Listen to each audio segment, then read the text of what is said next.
the offer to bomb a certain country into liberation was crazy. Here we are with Europeans panicking about one of their members getting invaded. But before we go there, para simplain ang discussion natin, attorney, nung isang araw, mukhang nagkaroon ng wala ka sa lolo ko situation because media just out of nowhere asked me. I thought we were gonna discuss Trump about yung ICC warrant of arrest ni Bato. I don't know if I saw the draft or I saw whatever. The version I saw looked like more than a draft to me. Pero sabi ko, sinilip ko lang yan ng mabilisan kasi ayoko i-discuss. And then isang kaibigan natin, si Attorney Fal, sabi, hindi, nakita ko ng ilang minuto. Kaya tinanong ko naman si Secretary Laurent Liama. Sabi ko, tinulugan mo ba siya? Nahug mo siya overnight? Kasi wala ka sa lolo. Nakita ko yun. So, Attorney Condi, since lahat kami nag-ano kami dito, what is your understanding of what we have been discussing for more than a year, which is Bato is logically the next step if ICC wants accountability on this issue? Bago natin pag-usapan si Tatay Digong. Well, for Batos warrant, which may or may not exist as of now, there's always this measure by the ICC to ensure that it is served. Yun naman yung ultimo dun eh. Either, actually, there's another premise nga na baka ayaw ding iserve ng ICC kung sakasakali yung ibang warrant or they don't think it could be served, which is why they just announce it. I don't want to get into that, and you could get in trouble, especially if you are involved in any way or Yeah, capacity with the exactly. No, no, ICC. no. Yeah, There's exactly. the confidentiality rules, and right now, even the application of Right. the warrant is considered confidential. So if you break yung confidentiality rules, you're no longer trustworthy. You will not be given access to anything at all. So as of now, ako talaga, we wait for the ICC to disclose it. Kasi kung ano't ano man, what we need is it be enforced. At this point, I think that the ICC knows it could still be served. Kung magkakaya pang mahuli yan eh. Unfortunately, again, it would have to defer to the politics in the Philippines, yung kung saan siya nandoon. So there's, of course, a lot of discussions behind the scenes. And at this point, I think it's not just the ICC in the picture. Kumbaga, it's not ICC, rather not in the picture, no, kundi it's not the ICC in charge. Kumbaga, wala na control yung ICC. It may or may not have given out this document to the persons in charge. Yung mga naka-in charge na parang, baka pwede natin gawin yung iba. Ano yung mga nagkaka-brilliant idea? May iba-ibang suggestion. Yung iba, ang padali, ang tawag nga sa amin. Mga padalin yung ganyan. Yung isa, ang mukhang ang style what if i-announce para matakot, masantabi. So that's where we're currently at, na in-announce, tapos nag-sidestep yung isa. At ang nakakainis, kanina ko pang sinasabi to, nagpapakita naman, di ba, sa SOCMED. I've seen several photos. Kaya lang nakakainis kasi parang nangungutya pa. Yung sa labas ng barber shop ng mahal na barberia. Parang ano ba ang sinasabi niya? Here I am enjoying life and going along as Wait, pero nagpa-barber hindi si ako Bato? nagtatrabaho. Nag No, hindi barbershop, sorry. Oo, baka hindi pwedeng sabihin yung Okay, okay, mahal, okay, okay. mamahaling Baka salon, salon, madulas salon. tayo. Sige, sige, sige. Salon, mamahaling salon. Ito yung may picture siya. I forgot who, pero outside the shop. Pero maliit lang, basta parang 4 letters lang nung salon yung nakikita. Nagpa-blind Pero, item na tayo. baka sabihin parang negative publicity din kasi yun. But in any case, we haven't seen photos of him or videos of him working. It's as if he has been on extended Christmas vacation. Na parang wala lang, o sige, bahala kayo dyan. At sabi ng Senado, even if it does not come to the Senate, he will be paid. Kaya parang mas lalong nakakainis na, ano ba to, kawawa kami, tapos ikaw, pakawala lang. And then ultimo, kung ako nagtiwala ako na sabi niya, haharapin ko yan, aba, nasan siya ngayon? Kung may kaso man o wala, kung may warrant man o wala, he has to face that head on. At sana hindi niya ipadaan lang kay Attorney Terion yung, kumaga, legal missives. Kasi yung submissions niya sa Supreme Court, I think, are way off the mark. Yeah. So just to be clear, no, kasi ayoko rin mapahamak or baka madulas tayo or anything like that. No, no, I mean just to be clear, all of this I wouldn't have said anything about this warrant of arrest or anything if not for the ombudsman spilling the beans the other month, right? So let's just be clear kasi baka bago magalit ang ICC sa'yo or sa akin and all because I don't want to also lose access, whatever. It's not like biglang nagsalita kami out of nowhere. It's because the ombudsman jumped the gun. And to be honest, I don't want to say more. Siyempre, may nakausap din tayo mga official, like what's going on. So this is not happening in a vacuum. And then of course, si Bato, basically cardboard senator na siya ngayon, di ba? Like, so it looks like he caught a whiff of maybe something is going on. And the reason why I'm talking to you about this attorney Conti is because beyond the issue of whether may nakita tayo or hindi, and obviously we want to respect the confidentiality and procedurality, kaya nga ni-remind ko na si Boying Remulla ang una nagsabi nito. So, sa akin lang parang I was just wondering saan galing yung word na Bato, yung pala residence na Barangay Bato. So I had to ask Justice Carpio about it. Sabi niya, buhangin sila, barangay buhangin, so baka malapit. But anyway, joking aside, obviously, I'm asking you this because two things, no? Una-una, can you remind everyone why Bato would logically be the next step? Is he like, kung CEO si Digong, siya ba yung COO? And then, Yes. exactly. And then number two, remember there's someone na police din dati, not a former PNP chief, and this is where operational matters come in. I don't want to say too much, but Bantag, right? Like, you know, he's from my region, Cordillera. So, and for some reason, hanggang ngayon, hindi siya nahuli. And some people are suspecting it has to do with the fact that baka may protector siya. Now, if we're talking about the senator who got 20 million votes, he's a former PNP chief, right? I can imagine if si Bantag nga nahihirapan ng gobyerno, mas mahihirapan sila in the case of Bato. So I understand this is not just confidentiality, this is also operational complications. But to the degree you can remind the attorney, why isn't it crazy to say Bato is logically the next one while we're respecting the confidentiality of ICC? Bahala na lang si Boying Remulla mag-explain. Well, because he himself has said, siya ang ama ng tokhang. Operationally, he implemented whatever Duterte had in mind. So probably the general instruction was, oh, we need something, we need a project, we need a plan, an operational protocol na matatakot yung tao. I mean, I could imagine Duterte saying, tirahin mo nga yung mga yan. I don't like drugs. And if you hear from Duterte, the time that he mentioned the nanlaban strategy was after nung simula, ang strategy nga kill them all Parang ganun lang. Pero si Bato yung nag-template nung how to kill them. Or eventually, he perfected it. And second, he perfected it throughout years. Hindi lang to 2016 siya ang chief of police ng Davao. Where, and I bring in Sara, where when he sat as chief, and then Sara was, I think, vice president, Las Cañas says, was it Las Cañas Matubato?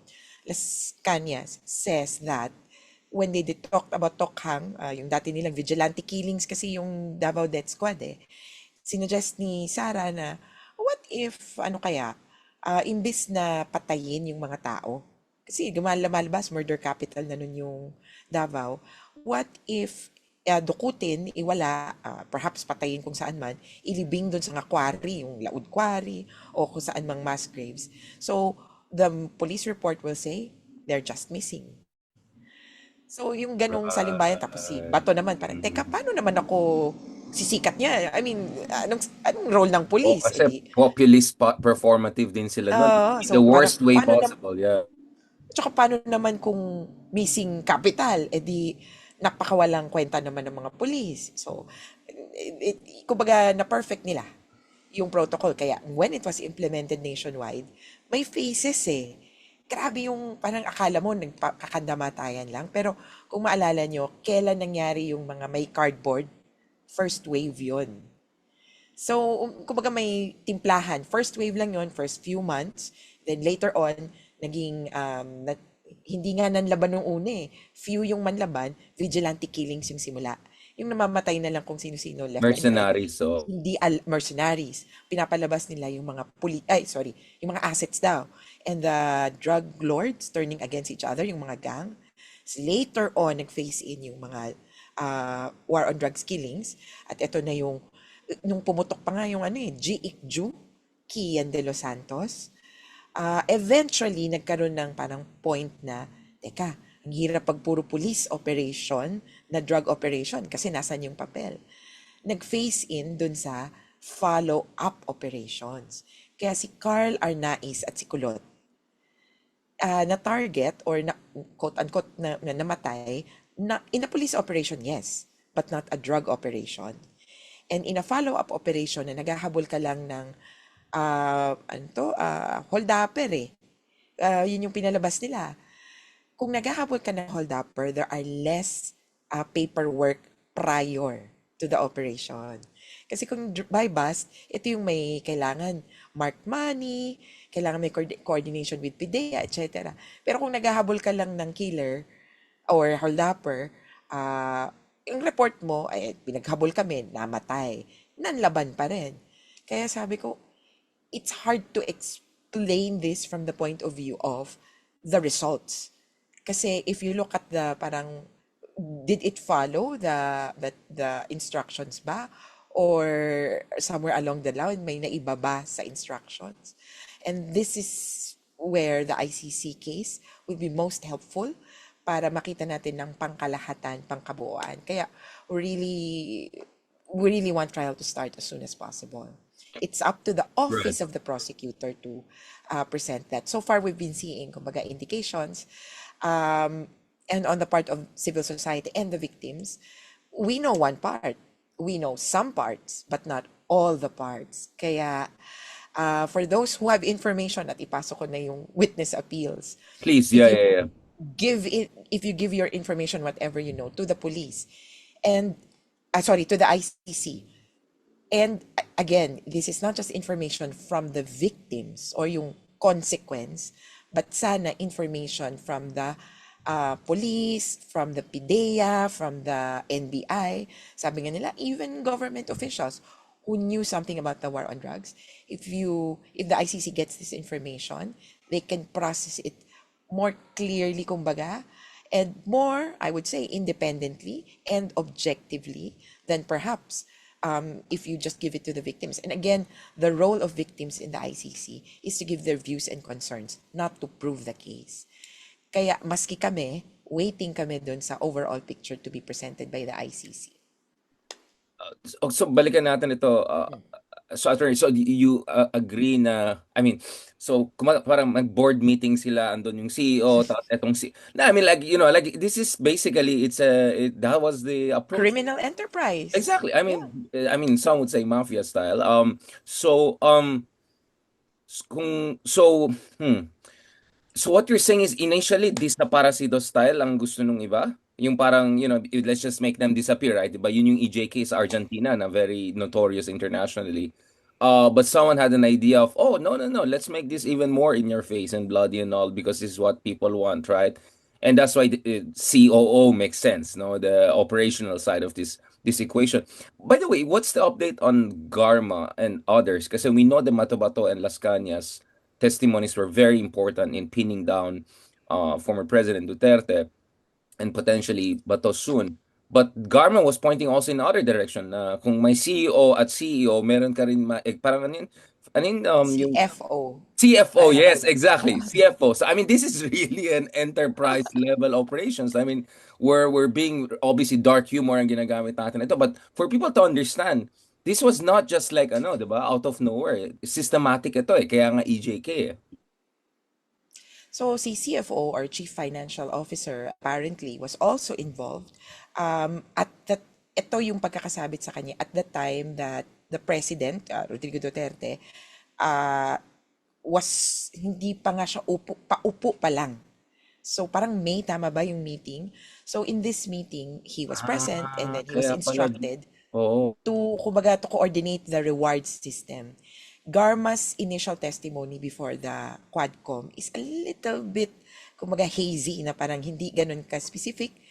And the testimony that she will be giving to the ICC probably in more detail, allegedly, kausap na siya. And I would say she has to be in touch with the ICC for her sake as well. It is Kumbaga, from her point of view, it is her only hope. Kasi hindi na siya makakauwi ng Pilipinas. May kaso siya. Hindi naman siya makapunta ng US kasi komplikado yung sitwasyon niya noon. Makakapunta ba siya sa ibang bansa? Eh, nandiyan pa rin yung nga, paano yung mga kaso niya? She will be like, our favorite ba?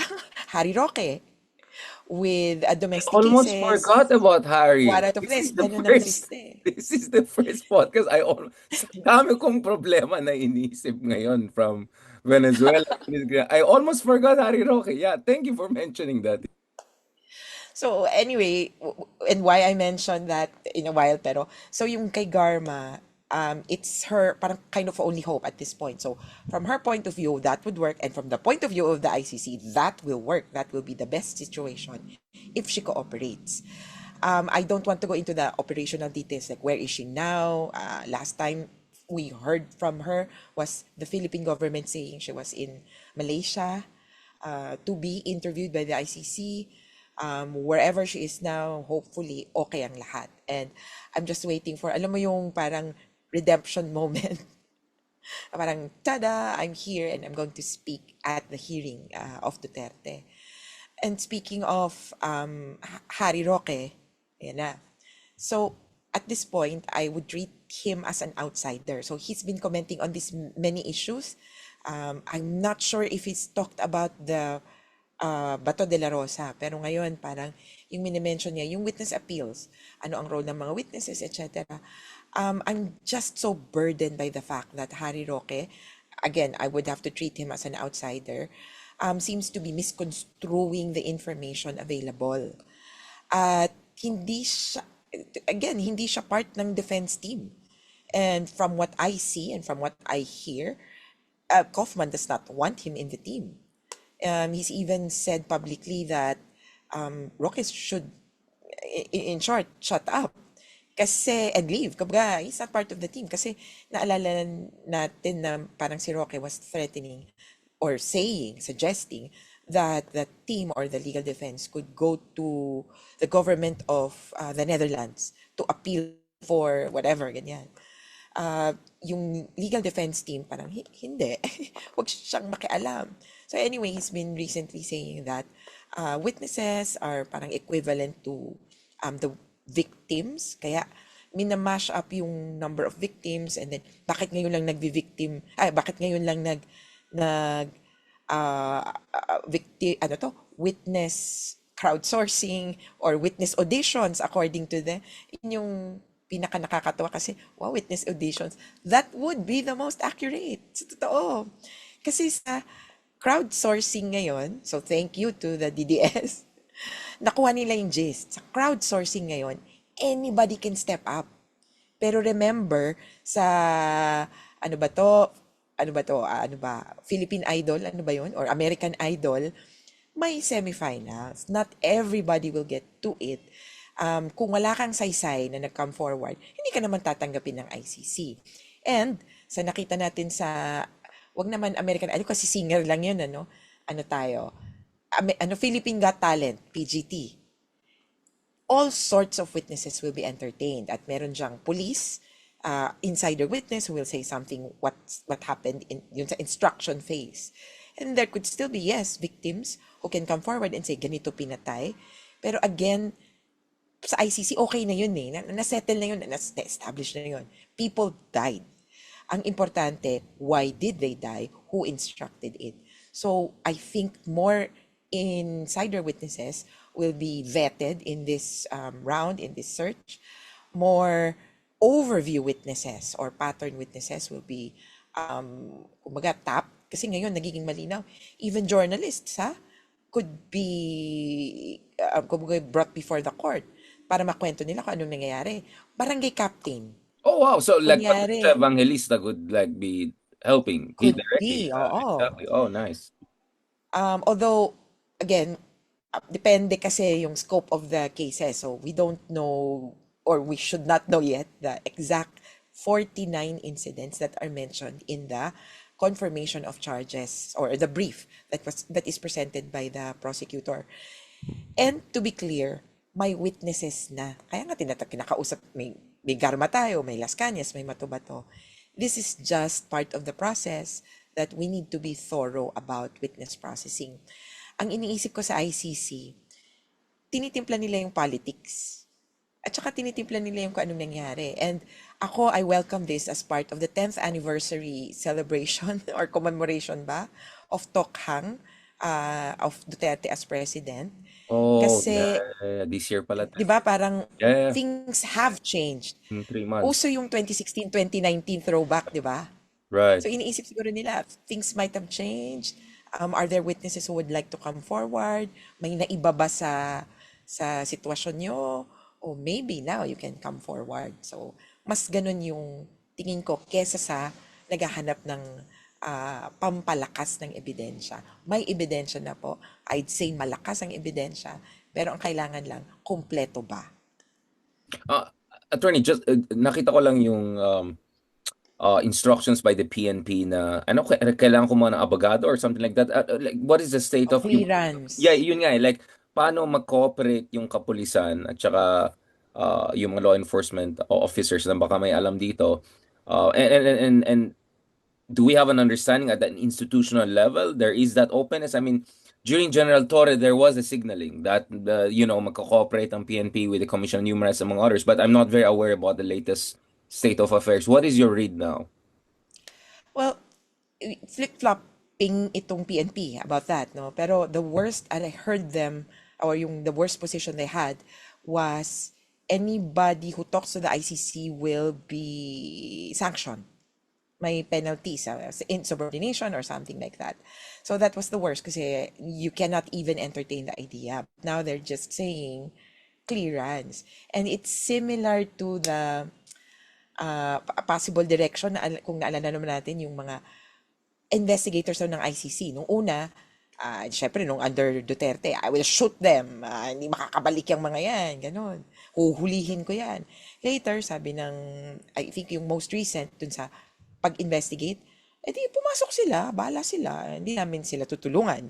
But they can come in as private citizens if they conduct their business as kumbaga tourists, ganyan. Di bala sila. I'm seeing that similar kind of loosening up, kaya lang nga medyo flip-flopping.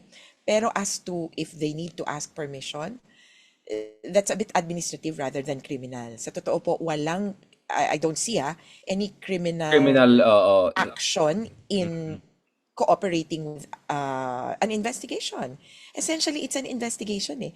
Again, pinapa-audition ka pa lang eh ng ICC, hindi ka pa witness talaga. So hindi criminal liability ang dapat worry nila dito, more like yung administrative. You don't get ahead of the institutional No, leadership. I'm just a little bit kumaga concerned kasi wala din naman akong absolute hold on hindi ka dapat makasuhan kasi again, kapag ikaw ay bahagi ng isang organization or kung kumbaga sino yung boss mo, the consequences are maybe too severe or too immediate. Tanggalin ka agad sa trabaho, wala tayong magagawa kahit sabihin natin, hindi dapat yung katanggal-tanggal. We go to court, pero wala na sa serbisyo. So medyo mabigat yung penalties kung administrative, but I would say it is not criminal. And ultimo, we have to study this, pero if the problem kasi ang phrasing nila, if the police, parang kung kunyari, private employee, you'll be giving trade secrets or company secrets. Parang ganon, Pero if the police will be sharing sensitive information to the ICC, parang ganon ang system ng PNP, clear it with us. We have to study further, pero for me, I'm inclined to say, whatever that is, whatever the truth is, this is a criminal matter, and cooperating with the ICC is the best way to go. Right. Bago tayo pumunta kay Digong, just detour lang tayo sandali. Kasalanan mo yan eh. Kasi binigyan mo ako dun sa, yung pelikula, yung Before Sunset. Nasa Vienna na siya ngayon, di ba? Alam mo yung movie na Before Sunset, After Sunset? Yeah. Yung kaya, Ethan Hawke, di ba? Before sunrise, before sunset. Tatlo yun eh. Yung first is in Vienna, right? The second is in Paris. Third is I think, in Greece, right? Kasi grabe yung series na yan. Sobrang... Anyway, Yung Salitaan Vienna, lang yeah, yan the eh. Vienna scenes. Yeah, the Vienna scenes made me realize, oh my God, ang ganda pala ng Vienna, no? So the first time I saw it, it's like, oh my God, we always talk about Paris and all, ang ganda pala ng Vienna. So, ngayon nasa Vienna na si ano, si ex-human rights lawyer.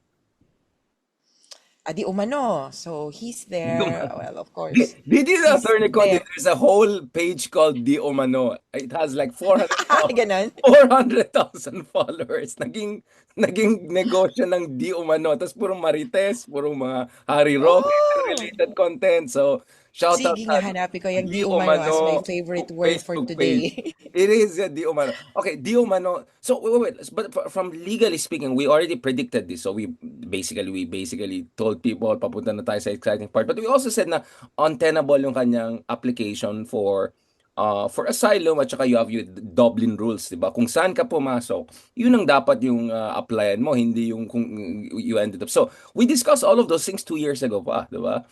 So where are we now based on the information we have, Attorney Conti? His application, which was technically just lodged last month. I think he was due to submit something by December 10th or to present himself before the authorities by December 10th. Ironically, International Human Rights Day, no? Medyo mabagal ang processing. So, at this point, parang, I think, up to 3 months yung initial process. So, he's being qualified as, kumbaga, chine-check kung kumpleto ba yung papeles, whatever he has submitted to the Dutch authorities, he would have to kind of resubmit or re-verify with the Austrian authorities.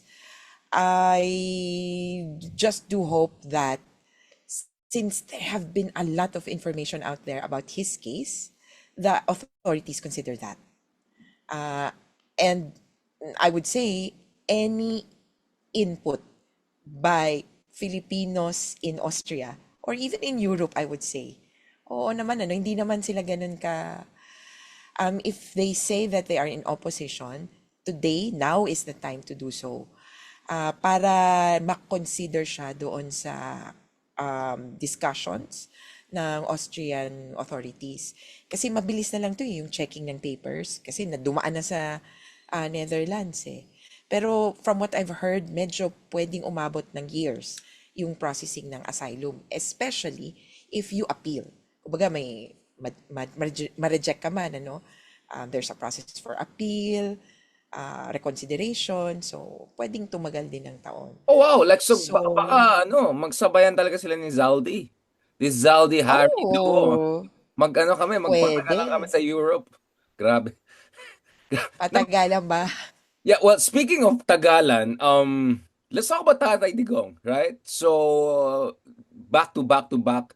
Um, wala bang option si Tatay Digong to get a better lawyer or different lawyer or talagang hopeless case talaga yung case niya? So, let's be fair to Kaufman. Kasi parang straight na parang may pagka for the Siguro Liamas would say the Topacio effect or something like that. Parang zero record pa rin. Like, what's going on here?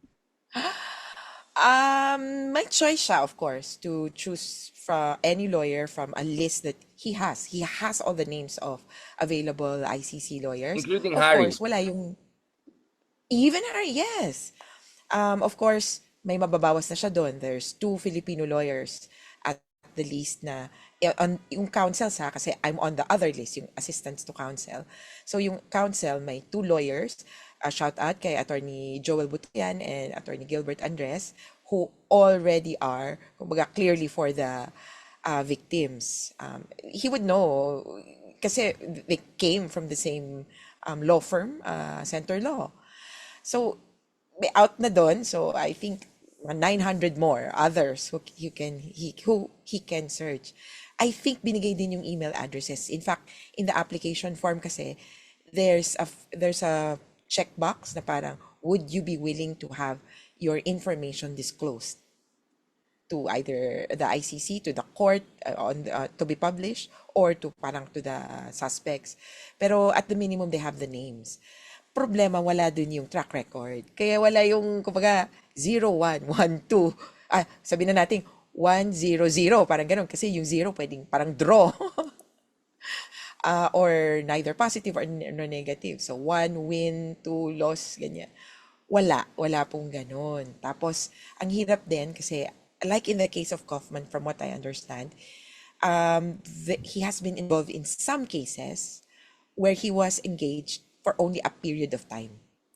So, segment. Kaya, using that, I mean, Duterte can very well change lawyers at this point kung gusto niya. And for Kaufman, it will go into his record. Pero siguro it will go into his record as I don't know kung papaano mag-keep ng record. Pero for me, it's a draw, parang ganon. Walang per se panalo. Pero ang nakakatawa, yung mga Duterte camps, yung Duterte camp mismo, DDS ako ng DDS eh. Sila yung nagki-keep score. For them, I think they treat it as 1 point for every request or 1 point for every decision. Kasi sa request, it's either granted or denied. So I saw some persons taking score na, o nag-request ng, ano to, yung una yung mga disqualification ng judges, 0 to, 0. O nag-request ng ganito, naka 1 to. Kasi nagpa-disqualify to ng psychologist, supposedly for the experts. May 1 na tayo, may 1 na tayo. Pero so far, the running total seems to be dun sa negative side. Medyo tagibang. Kaya itong mga DDS, I think sila ang disappointed rather than Duterte. I haven't heard from the Duterte camp or the Duterte family. Pero yung mas yung DDS yung disappointed and are keeping score. Wow. Wait lang. What about can you reject ba as a lawyer kung may nag-request ng service mo? Or do you have that kind of prerogative to reject? Yeah. Yes. Kasi, so through the registry, so para tong registrar's office sa school, di ba? Sa registry, tatanungin ka na parang, a client has asked to meet with you and essentially to mag-audition ka to be So may ganun his or her lawyer. Willing ka ba? Ay, sorry, hindi. Of course, So you can give pwede, oo. excuses. I'm busy. I'm busy is it's a very I'm good excuse. busy, ganon. It O works. kaya, there's also this in the questionnaire, there's also this portion where they ask you, are you willing to represent victims, accused or defendants, or would you like, yun lang, actually, essentially, dun ka pwedeng ma-qualify kung external counsel ka. So, pwede mong sabihin, sorry, I only want to represent victims. Or as much as possible, I would like to uh, represent victims. But then, ito naman, that's the real politic. Pwede. Pero according to the parang code of ethics of the ICC-BA or the parang bar association ng ICC lawyers, pangit naman kung tatanggi ka dahil ay mukhang guilty. O kaya, ay naku, hindi ako babayaran ng ano. So you're supposed to represent Yun nga eh. Yun nga. in pero hindi ka naman mapipilit din because it's a fiduciary relationship. So maybe you can just have some other excuse. Parang you just cannot say right off the bat, ayoko siya or hindi, gawa ka lang na medyo palusot lang. Magandang palusot. Pwede na yung IMBC. Not parang it's complicated or like parang yung mga ganyan status. No, the reason I'm concerned about this is because di umano taxpayers money din ang napupunta sa mga gastos na yan, di ba? I mean, if we were to believe if you were to believe how expensive Kaufman is, and if you were to look at ano bang sahot ng isang mayor ng Davao at presidente ng Pilipinas, some people are wondering how are they sustaining the expenditure. So ako naman, as someone who cares about the umano taxpayers' money, I don't want it to be wasted on clearly something that is not working for Digong because maybe just inherently the case is impossible or hindi magaling yung abogado. But thanks for pointing that out. Hindi bayad ng ICC ito. I remember Exactly, there was a time nga eh. So saan galing yung pera pang bayad kay Kaufman na obviously sobrang mahal, di ba? At hindi obviously gumagana. Kaya bilang Pilipino, kung whether for or against ka kay Duterte o sa kasong ito, I would say that there's public interest in this because the Duterte family have no, per se, si Duterte mismo, have no known business opportunities or business outside of politics. So si Digong has How always can been they in afford this? Yeah, it's a office. legitimate question. So, Yeah. can you even request some information on that? Para may Freedom of Information Act ba? Like, because that's a serious issue. Like, how are they affording this extremely expensive lawyer, basically a whole PR, operation, di ba? For this long. This, sobrang mahal to. May na-check nga ako yung SALN, ano yung last na SALN ni Duterte. If I'm not mistaken, it was 88 million. I have to check Kay Rodrigo, ah, tama ba? In any 88 million. case, Wow. yeah, pesos, yes. Or maybe that is Sara's. Kung 88 So the million, wala last, na yan. oh Ilang sorry, buwan it's lang. Sara. Hmm. It's Sara in 2024. 88.5 net Magkano worth. bang bayad kay Kaufman na yan over the past 2 years? Like, Oo nga eh. hmm. Tapos, well, of course, sabi nga nila, oh, look at the extended family. Yan yung reason nila kung parang kung bakit nila na-excuse yung magarbong or ano ba to? Ah, yung ano, yung mamahaling gamit ni Kitty. O yan. Bill. Kasi Baka naman may daw bitbit na bag, crowdfunding, may bit crowdfunding. Maraming DDS ano yung kay nagmamahal. Kitty naman, kay Hanilet. So yung nanay daw. Ano bang Pero I negosyo mean, nila? may 7-Eleven kasi si Akala ko si Omar Hanilet. yun. Di umano. Si Omar, ano ba Di yung kay umano. Hanilet? Di umano. Mercury Drug? Ewan ko, basta parang may ganun ding mga Huh. businesses. So, in any case, nakakalusot. Kaya, kailangan maging, ano din tayo talaga, tuso din. At saka, alam mo kung paano gumalaw yung mga taong to. Kasi, o di, makahingi naman tayo ng salin, mabigyan tayo. Pero wala naman dyan, hindi reflect wala sa pangalan nila yung totoong pera. Kaya, sabi nga nila, o nahingi mo nga, o ay ano ngayon, ang hirap lang, pwede nilang sabihin, ang gumagastos, si ganito. Or ang gumagastos, crowdsourcing, di ba? Kaya, sabi naman ng DDS, Baka kaya naming nag-Shopee sila. suportahan to. Nag-Shopee, mga ganun. Di ba? Meron silang ganun, di ba? Meron. TikTok shop, mga t-shirt. Meron yan. Baka may ganun pa. I mean, honestly, again, I'm using dark humor too, but this is a legitimate question. The same way na, and papunta tayo dyan, ombudsman, AMLAC, di ba? Like, tracing the money trail is very important to understand. Kung kanina nga, we were talking about CEO, CFO, you know, the money trail matters here because we have to make sense out of this. So, Attorney Connie, because I want to transition now to the ombudsman issue. I know it's late time there, pasensya na talaga. But, so what are our expectation in terms of ano yung kalendaryo para kay Digong? Are you expecting na magkakaroon ng hearing sooner than later? What are we looking at right now?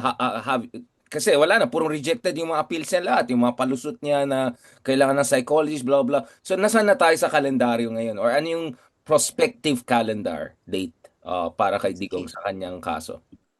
Kung ako ito yung best case scenario, technically, hindi pa napagpapasyahan yung fitness to stand trial. Nagkaroon lang ng indication tayo kasi na-disclose ng maaga yung report ng experts. Pero the judges have not yet spoken. I'm expecting them to decide on this. At least ma-announce yung decision this January.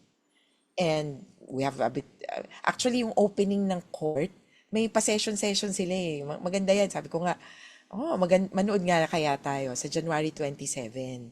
Ang parang, ano ba to? Opening of the judicial year. Ang uso yan sa Britain. So, British tradition yung papatawag mo lahat ng mga abogado, parang ganon. Tapos, ewan ko, may speeches. Kasi ko, walang ganyan sa Pilipinas Although, recently, nakita ko din, yung Supreme Court, nung nag-open, nasa ayuntamiento. So, parang it could be catching on. Totoo naman, nag-opening essentially yung work, di ba? Parang welcome to the first day. Pero yung bongga, yon yung ICC meron sa parang January 27, if I'm not mistaken. I'm expecting, syempre, bongga, dapat meron silang ma-deliver. So, for January, masabi yung decision. At the earliest, kung January yung decision, at the earliest, sabihin na nila 1 month, gawin natin yung confirmation of charges, and maybe they would give a few months or so before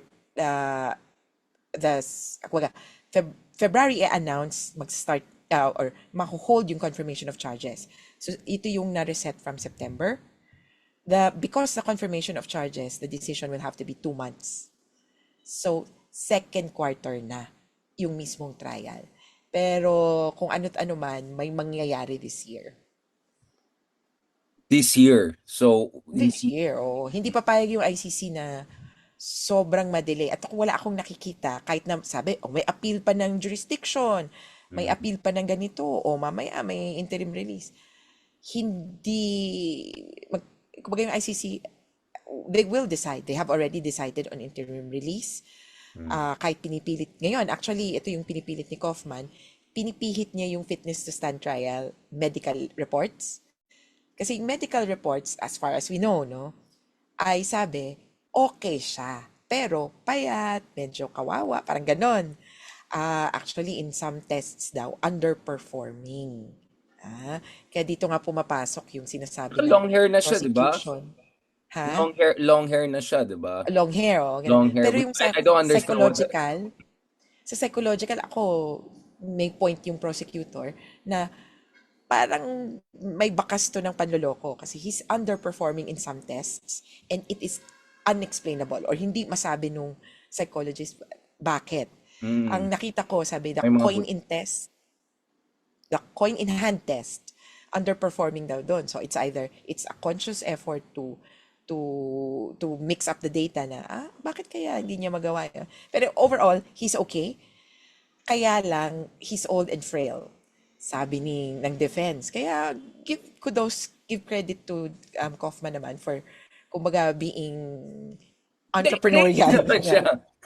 Sabi Maghanap tayo niya, na ano dyan, may ano.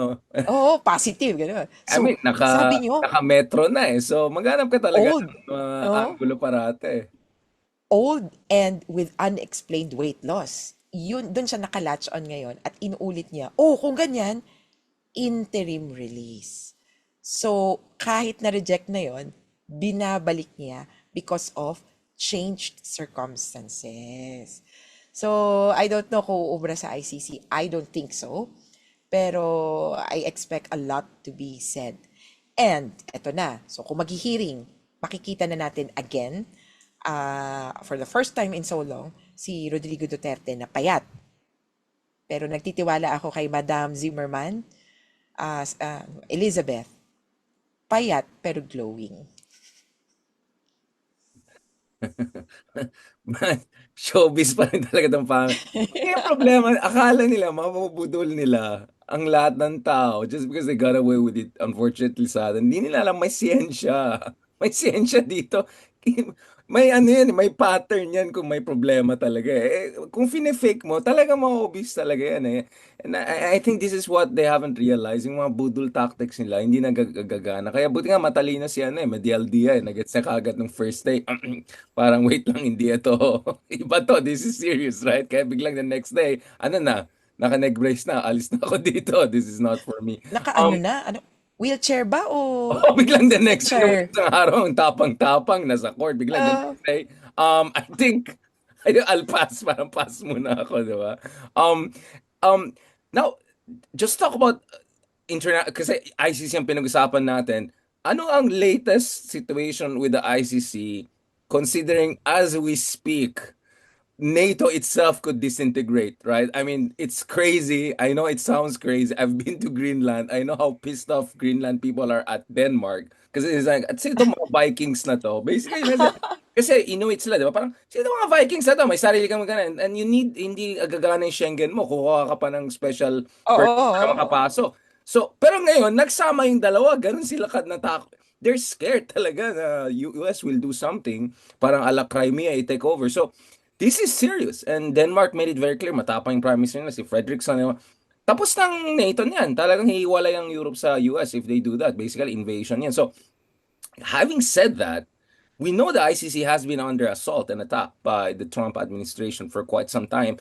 And no less than the chief prosecutor, among other individuals, institutionally, they have been also targeted. So, anong kalagayan ng ISIS ngayon? And in a way, hindi kaya itong potential split ng Europe and US, hindi naman NATO disintegrating, pero clearly there's a chasm there. Baka Europe medyo matauhan sila ng konti at i-double down naman nila yung support nila sa international courts. Kasi kitang-kita mo, takot ang Europe talaga sa US. They would tiptoe around. I was like shocked when the Greek Prime Minister said, oh, let's not discuss the legality of the Maduro. Like, Remember, like, first of all, you'll see all of these European leaders saying, we are monitoring the situation. Parang yun ang pinaka-safe eh. We are monitoring. Like, may Or we are concerned. oh, diba? Ang daming ganun, parang ang daming monitoring nangyayari yung bagong negosyo. Pero itong Greek Prime Minister, sabi niya, let's discuss the legality later on na, oh, ngayon, you wanna cite international law for Greenland? So, pwede mo sabihin, oh, let's discuss the legal. Yun ang problema eh. So, speaking of the ICC, of course, many Europeans came under also criticism for inconsistency on that. Like, oh, if ICC is after Digong, no problem. But if ICC is going after a top allies leader, oh, blah, blah, blah, blah, blah, blah, there are like 10 million different caveats, etc. So where are we on the level of ICC's viability and also public international law? Well, I think the ICC will survive at least this year, 2026, in terms of the budget, in terms of the facilities. Nakaset up pa rin naman siya sa The Hague. There has so far been no withdrawal of support by the host. So the host country is the Netherlands. Wala silang sinasabing, oh, exit na kayo, baka bombahin kayo susunod or what. No security considerations, things are in place. So the headquarters is safe. It's just that any, kumbaga, relations with US and the US companies are, kumbaga, And complicated. US lawyers, American lawyers, And lawyers and individuals and relatives and friends, mukhang yun yung problematic. At dito na pumapasok nga yung akala natin na, o nga no, ang lakas ng impact ng US. The SWIFT system, di ba ito yung sa bangko na magta-transfer ka from one bank society to of something like another, that. Yeah. This is the is a US system apparently. The right. alternative is the IBAN system. So pati yung SWIFT system would be inaccessible for court personnel. Parang ganun ang lumalabas. So you have to go around. Kaya what I'm seeing is correct, mag-double down yung Europe essentially kasi it's parang US versus Europe. At that parang continental Europe pa nga eh, na talagang sige, we have to safeguard our institutions, and the ICC being an institution that is a sister of the United Nations. Yung United Nations parang dapat yan yung pulis pangkalawakan eh. Kailangan suportado natin yan. Ang nagiging problema sa totoo lang ng ICC, if you look at it, the worst attacks have been caused or due to individuals. So I mean, US per se, ayaw niya talaga sa ICC. Pero through the years, parang okay, sige, ayaw namin sa'yo, ganyan. Che, bala ka dyan. Pero only when Trump is there, is president, saka yung talagang ratatatatat. Nung nandyan naman si Biden, parang ayaw pa rin namin sa inyo. Pero parang chill lang, o bala kayo sa buhay nyo. Ganunan lang. Hungary, yung presidente nila ayaw dun sa ICC, kaya ganyan. So, the opposition, the attacks come from individuals rather than quote-unquote states. I know there's some principled opinions, pero if it was just the states, all you have to do is withdraw from the ICC if you don't believe in it. Pero to attack it, tao yun. Kaya dun yung problematic. Ngayon yung ICC, palagay ko parang 1 year at a time kasi they're not seeing at this point, I don't know, the Trump administration lasting after the 3 years, 4 years. Kumbaga, last na to, di ba? Dapat. Kaya lang, parang unless they kakabahan change ka. again the constitution allowing third term. As we speak, there's Yun nga eh. grabe. Kaya parang yun yung problema ng ICC. So, baka hindi na, it's just not a matter of lasting the Trump 2.0 term, pero kumbaga, the tenure, it's not the term per se, but the tenure, kung kailan talaga siya nakaupo. So, for now, I think it's a year at a time or a day at a time ang buhay ng ICC. They have stepped up some efforts on protection, and ang nakita ko, may offensive sila in terms of propaganda. I've heard, I forgot which judge, pero a Spanish-speaking judge speak about the sanctions. It's one of the first times that the judges have spoken about Latin American to.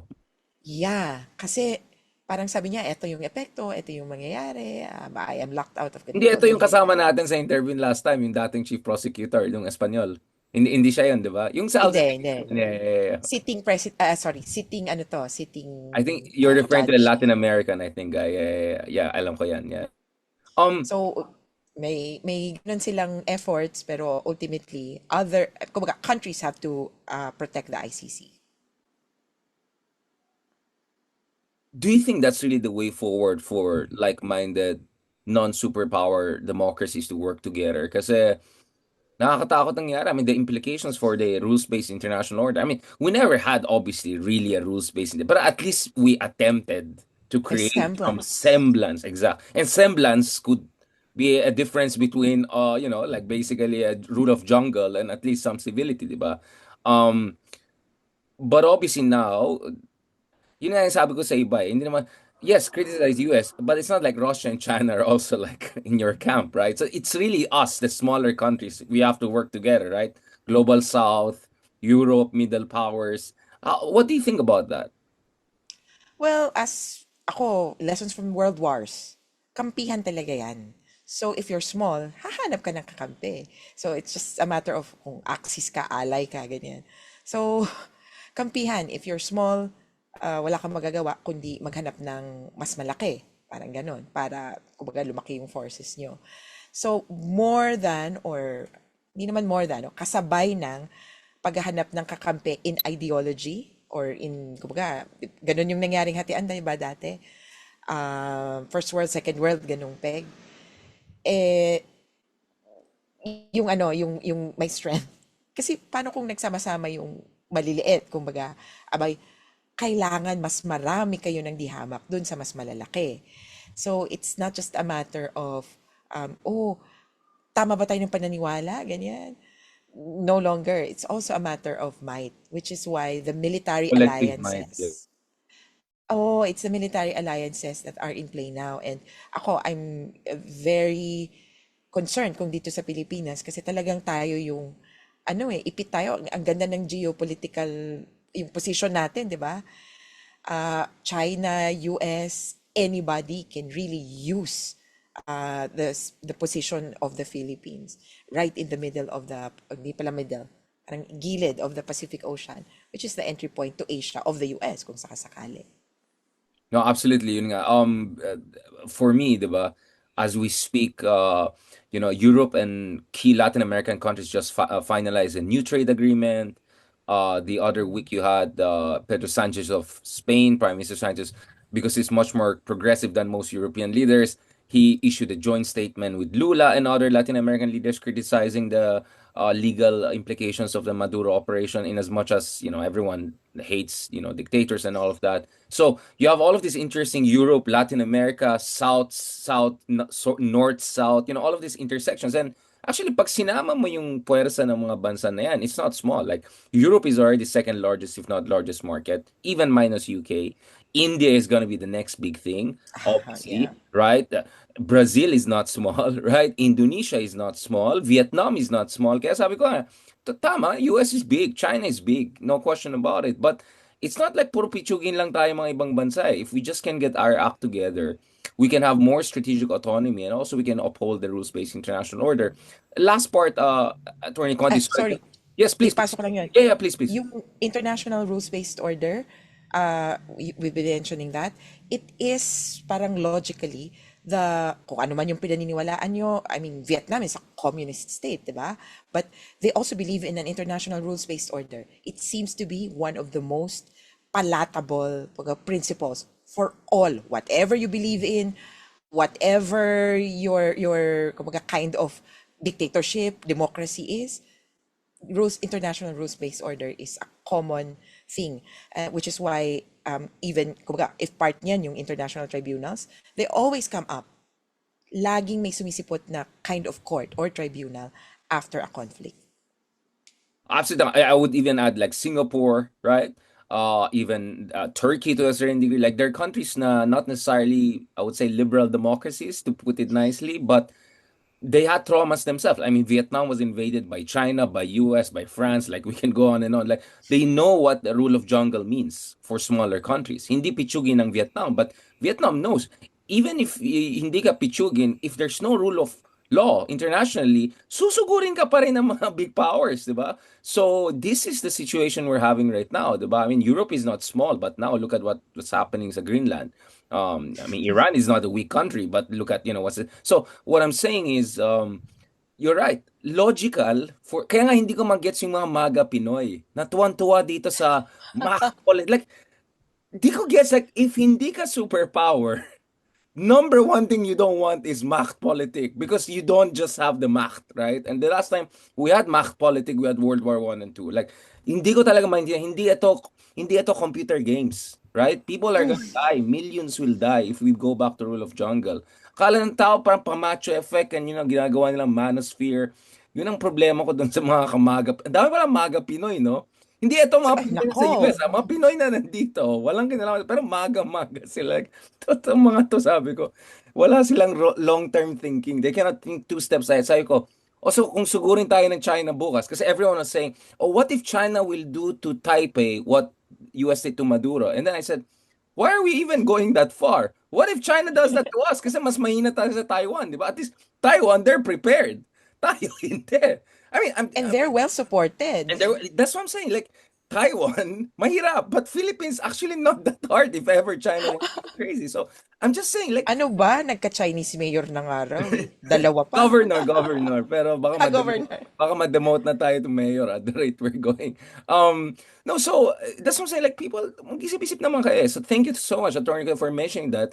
Logical na mga mas maliliit na bansa, even as strong as Vietnam or whatever, ayaw mo pa rin ng rule of jungle. You don't want to be a prey for bigger powers. Last part, and importante yan. So, di na safe yata talaga si Jinggoy, no? Hindi na talaga safe. Well, yeah, from what it seems, parang siya yung napuruhan. Siya yung napuruhan or pupuruhan. Ang problema lang, so, I mean, stepping back, whether the charges are true or not, of course, I understand that there are many feelings about it kasi may history si Jinggoy eh. And I mean, it's not his first time to be accused of these things. And his track record as senator, as was he a former mayor ba or local politician, whatever. So his track record doesn't speak so well. So parang yung mga tao, oo nga, no, pwede. Kaya I think nilaglag siya because he seems to be the weakest point at this point. Problema, what if it stops there? So yan yung ano natin Yan ang problema, yeah. may pain na kami, may alay na kami, okay na ba yan? Ganun. So, yun lang for the ICI and for the DOJ to kumbaga continue this work and to sustain the support of the people, kailangan talaga very thorough. At Well, I so attorney, don't, sorry, I'm cutting you there. yeah. Can we remind people, like, was it really realistic na by December pa lang meron ng kaso? Kasi some legal luminaries would say, no, you're looking at 5 to 6 months. Kasi ano yun eh, paperwork yan eh. Dapat airtight yung kaso eh. Kasi kung hindi airtight yung kaso, tingnan mo yung nangyari sa Sandigan Bayan last year. Winning streak lahat ng mga, like, the ombudsman case has to be solid. Pero at the same time, of course, ay rin natin, baka may negosasyon nangyari dito, di ba? So, just realistically, was it really too much to say by December dapat may kaso na yan? Di ba dapat pag airtight, you need a little bit more time than that probably. Even given Yes, na ombudsman has resources and all. yes, parang may nagtanong sa akin, parang, okay ba to na gano'n? Ako, it takes months. Hindi, the best parang turnaround I've done on a petition, pero ito Supreme Court pa nga, hindi pa to criminal case, was about 2, 3 weeks. Talagang yung 24 hours kang halos na nagbabasa, naghahanap na. And at that point, kumpleto yung information mo. I think this was the LRT petition, yung nag-fair hike ng January 4, 2023, kaya 2020, or 20, ang tagal na. So, kung available yung information, go. Pero ito, parang galing sa kung sino lang yung nagsalita. And again, I would go back to the ICC kumbaga process, then making sure that they're thorough with their investigation. So even if at the beginning, there were a few kumbaga bombshells, you're not sure if that's complete. Tapos, ang problema pa niyan, hindi naman pala mapagkakatiwalaan. So, I really would have to caution them dun sa witness vetting.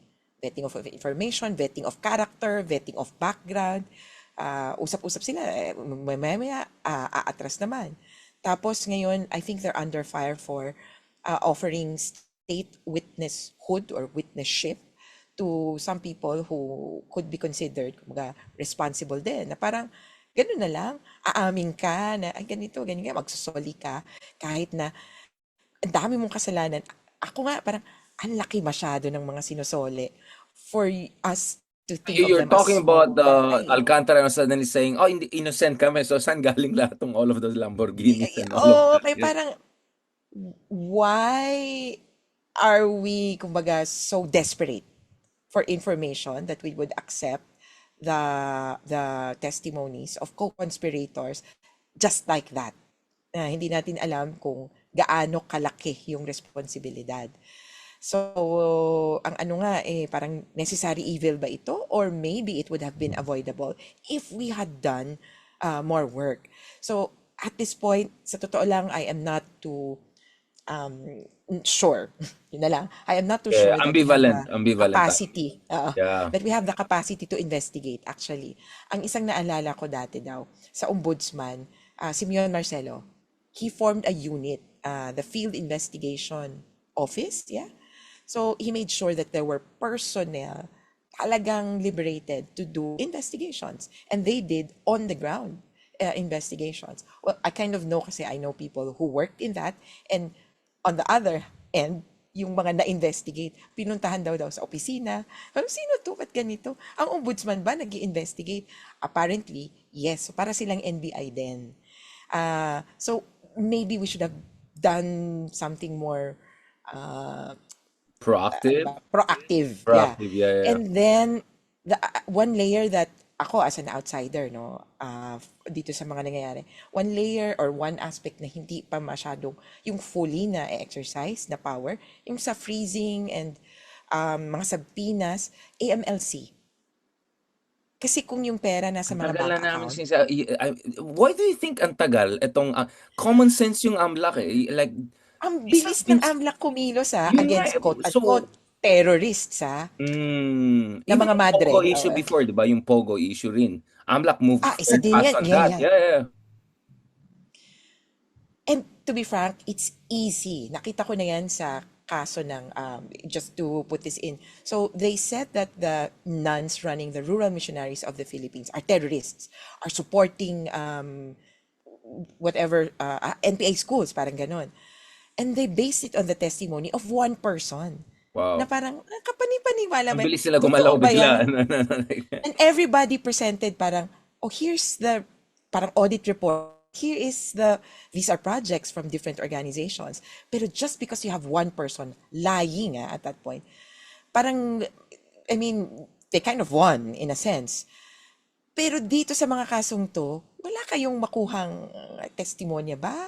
Wala bang gustong mag-come forward? Wala bang ebidensya?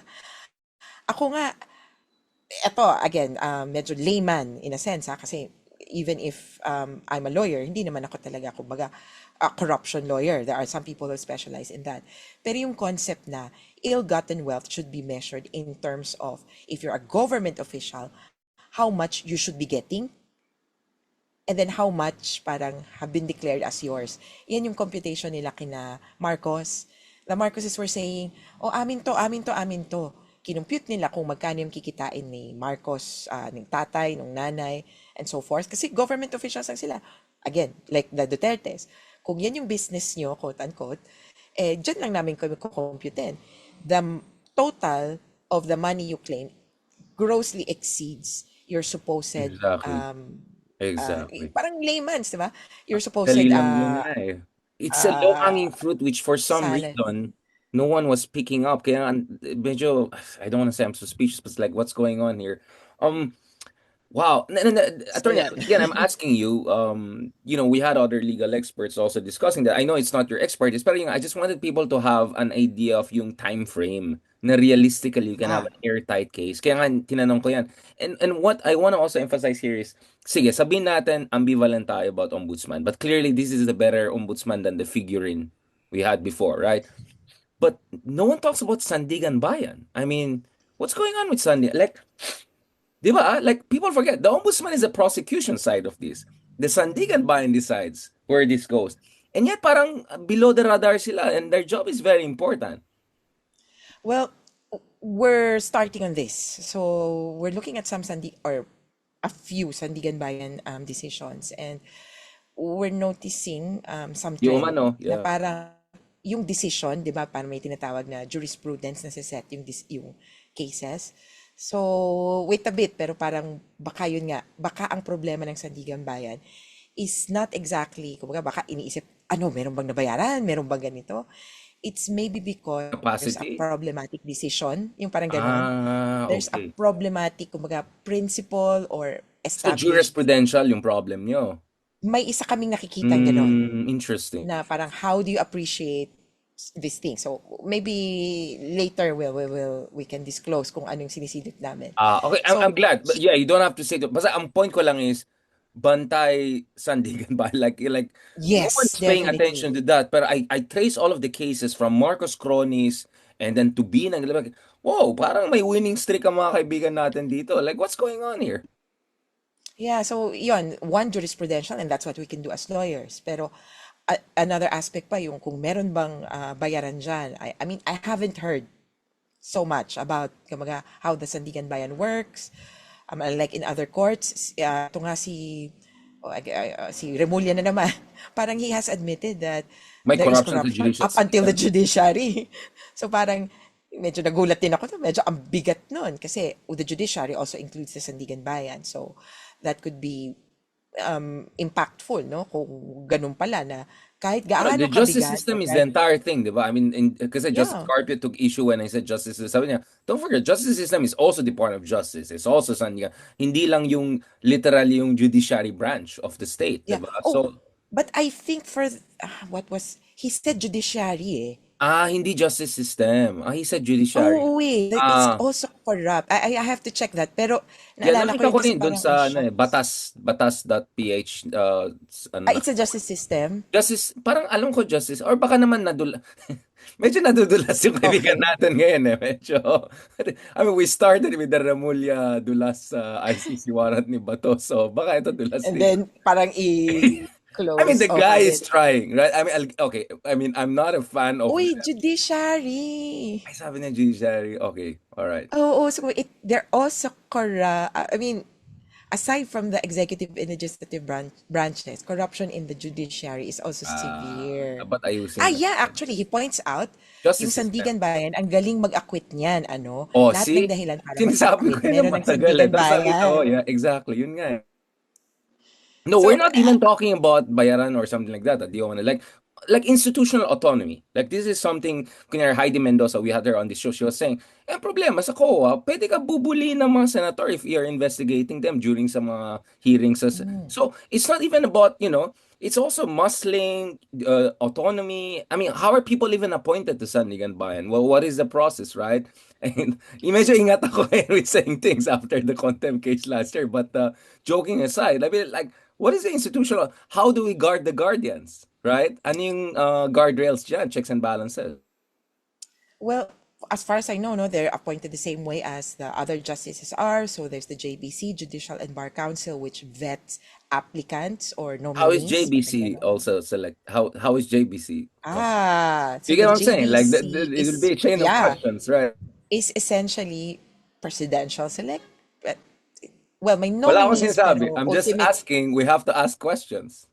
Because in the right? US, at least dadaan ka, I mean, when Kavanaugh was appointed, I was in Washington, D.C., and the debate in the Senate were like, di ba, in the US Senate, yung tinatanong si Kavanaugh, yung nomination period, like sobrang robust yung process. I mean, in the end, he got through. But my point is, at least in the US, for all its faults, hindi ka pwede basta-basta, dadaan ka talaga sa Senado, sa Sa, public scrutiny. So I was wondering, like, how is our justice system, by the way? Aren't we supposed to be patterned after the American system, for better or worse? Well, for ours, it's a little bit different kasi parang yung The US talaga, Spanish talagang era. jury system. Jury system, and it's the parang the wisdom of the ordinary person ang prevail, which is why there's a lot of emphasis on kumbaga, public scrutiny. Sa atin, medyo yung approach is there should be experts or there should be reliable persons who should decide. So there's the JBC, there's the president who ultimately makes the appointment, which is why we should be careful kung sinong Wala akong sineselect natin. sinasabi. Kasi ano yan eh, parang kumbaga, ano to, snowball. Pag kung itong inelect mo, whatever this person makes would be presumed constitutional. Kumbaga, sa mata ng batas, walang nagawang mali yan. Only if you contest his or her acts, saka lang na lumalabas. Kaya yan po yung laging problema kung bakit, at kung pala, hindi kung bakit, kung mag-uupo tayo ng mga tanga sa gobyerno. Kasi kung may ginawa siya, presumed constitutional. Kasi siya Yeah, yung nakaupo. yeah, exactly. Unless someone questions it. So, yun yung laging nakakainis, di ba? Presumed constitutional or tama, parang ganun po. So, itong sa judiciary, ganun, we have to rely on quote-unquote experts or people na trustworthy enough, hoping that they make the right decision. But more recently, I mean, in the past few years, yung JBC nagpa-publicize or parang nag-air ng live stream ng kanilang interviews. Hindi lang masyadong sikat. Pero I know In a few, fairness, I mean, it's a transparency move. I mean, again, yeah, in it's fairness, transparent. Pero yun nga, I welcome that. yung decision parang wala namang public vote. Wala namang audience impact. I just think that if you would oppose someone, pwede kang mag-comment, pwede kang mag-send in. Pero how your opposition is entertained, meron ba siyang negative impact o, okay, noted, ganun lang, eh, wala, hindi rin natin alam. So, yan lang ang hirap sa isang patronage political system na wala eh, bata-bata talaga to. Hanggang hindi mo yun masira talaga, ah, wala, mahirap kaya ang ultimo sa akin, edi we start from zero. Yun yung, kumbaga, whether Ayan rev na, ayan na, ayan government, na, ayan na, ayan na. transitional government, start from scratch. Ayan na, ayan na. Kakasabi ko, baka maretag tayo dito. And that's where I want to end this discussion. Not end your point, but I'm just saying, like, so what's the path forward for progressives? Basically, anyone who's not Team Kasamaan or Kadaliman, February will be a big month. So in a few weeks from now, it will be about EDSA spirit. It will be about accountability. So, Attorney Conti, at the risk of not getting us red tag or something like that, like, do you think it's time to step up or siguro tignan din natin hopefully or pressure natin sana hindi lang yung isa lang hindi safe. Dapat lahat ng mga hindi dapat safe hindi safe sa judicial scrutiny, like what is your suggestion short of getting us red tagged? Well, my suggestion is really to get our acts together, as you've mentioned, which means a lot of meetings, a lot of coming together sa whether online, pero ako, I would emphasize even offline. Yung mga Absolutely. groups, and ito yung siguro medyo Gen Z way, is you go to Facebook, tapos you air your concerns, tapos parang, okay, wala na, and then you look at your followers, anong sinasabi nila. That might work online, pero offline, ano ngayon? Wala namang nakumbinse. So, what we need is offline agreements.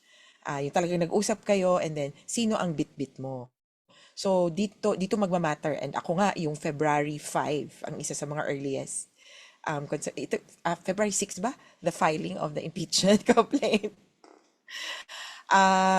Dito natin makikita Isa kung pa yan, paano yeah. mag-work yung magic ng offline discussions or agreements. Ultimately, yan lang talaga kung magsama-sama tayo, doon may ma-resolve as And we've the seen. ombudsman could also contribute this time, 'di ba? Kasi Yeah. yeah. Yung sabi nila, anong role no itong mga iba kung kailangan pala organized ka? Kasi parang, tinatanong nga ako so do I have to join an org? Well, I would recommend that. But, as we've seen during the February 25, yun naman yung medyo magic in there. with the publicity, with the, sorry, sulsol, ano ba, yung mga sinasabi sa media, yung mga nalalaman, sometimes spontaneous efforts can also work kasi there's really beauty in numbers. Ang problema lang talaga, as we've seen in EDSA 2, in EDSA 1 as well, or 2, ay this kind of parang sporadic, spontaneous, quote-unquote, revolutions will not last long if there are no unities behind Yeah. it. Kaya, at the same time, kumilos, pero dapat kumilos all together. Kaya, yung ibang sabi nila, di magtayo tayong NGO, magtayo tayong groups, whatever, just come together. On that note, the need for a unit team, a new unit team, and all that, I cannot close this without also asking you this. So, if you were to bet kung may poly market, although mukhang fake news yung site na yan, sinong unang uwi? Zaldi or Harry at the ratings are going? Ako, Zaldi. Dapat. Wow. Kasi, I mean, grabe yung emphasis eh. Kasi yung kay Harry, it's out of our hands. Kumbaga, there's the Austrian government, etc. And, kasi I also kind of know him na hindi talaga uuwi yan hanggang over my dead body, ganyan. As he said, no? Pero, yung Zaldi, I would want him home so that he can speak more or even be presented to court kung sakasakali. Fantastic. Bring them home. Bring them home. Salamat. Nakita mo may ginawa rin for Maduro na version, bring him home. Oo Loko nga, talaga, sabi ko, oh my loko talaga gosh, mga galing tao nating talaga. magpauso. Loko talaga ng mga tao talaga. On that note, thank you very much, Dr. Conti. Grabe, more than an hour easily breezed by. But balikan kita next month pag may gulo na.